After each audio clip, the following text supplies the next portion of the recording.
Bonjour les élèves, alors aujourd'hui je vais vous présenter une vidéo qui m'a été inspirée par Romain. Donc Romain m'a posé la question suivante, comment fonctionnent les aimants? Alors pour répondre à cette question, déjà on va avoir besoin d'aimants. Donc j'ai en ma possession ce qu'on appelle un aimant permanent, c'est-à-dire un aimant qui produit un champ magnétique en permanence. D'où vient ce champ magnétique? Il vient précisément de ce qu'il y a à l'intérieur de l'aimant. À l'intérieur de l'aimant, il y a des électrons, et il se trouve que ces électrons ont la capacité de tourner autour de leur axe. Et du coup, en tournant sur eux-mêmes, ils génèrent ce qu'on appelle un spin magnétique, qui va être à l'origine du champ magnétique créé par l'aimant. C'est un peu comme si chaque électron qui sont à l'intérieur de l'aimant se comportait comme un mini-aimant.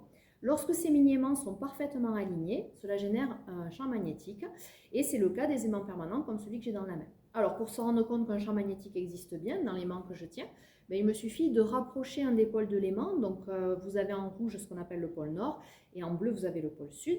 Et ce pôle, je vais le rapprocher de l'aimant en U que j'ai juste à côté. Et vous allez voir que les champs magnétiques se manifestent de façon différente. Donc par exemple, là si je rapproche la partie nord de l'aimant que j'ai dans la main, on voit que l'aimant en U tourne de manière à ce que la partie bleue de l'aimant en U vienne se connecter à la partie nord. Là, vous avez une interaction magnétique qui est attractive, donc les deux champs magnétiques se sont rejoints et ça a attiré les aimants l'un avec l'autre. Si je fais l'inverse, si cette fois-ci j'oblige la partie rouge de l'aimant en U à se connecter avec la partie rouge de l'aimant que j'ai dans les mains, là actuellement je sens une répulsion, c'est-à-dire que je sens que l'aimant se repousse et vous avez un petit mouvement qui s'opère de par cette répulsion. Et si je lâche l'aimant en U, vous allez voir qu'il va tourner de manière à venir se connecter à nouveau avec la face bleue sur l'aimant que j'ai dans la main. Donc là, l'aimant qui est ici, il a déjà un champ magnétique et ce champ magnétique n'est pas altéré, il existe en permanence. Maintenant, ce qui est intéressant, c'est que vous pouvez fabriquer votre propre aimant. Alors pour comprendre comment on fait, c'est très simple. Déjà, il faut que vous preniez un matériau qui a la capacité de générer un champ magnétique. Donc par exemple, vous pouvez prendre un clou en fer, le nickel aussi fonctionne.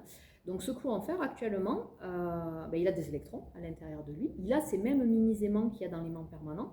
Sauf que les mini-aimants, actuellement, ils sont un peu dans tous les sens. Ils sont désordonnés, ils sont désorientés.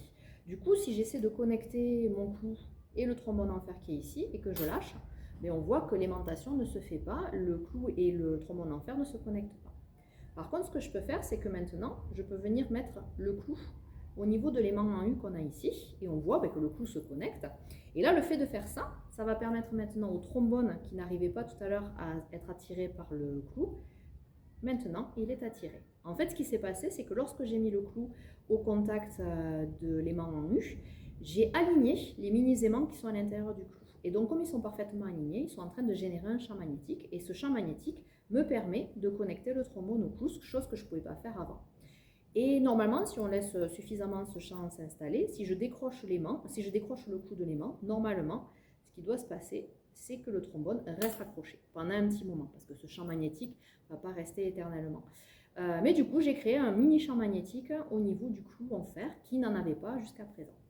Voilà, donc pour que tu comprennes en résumé, le champ magnétique, ça vient de ce qu'il y a à l'intérieur de la matière. Ce sont les électrons en fait qui vont le générer.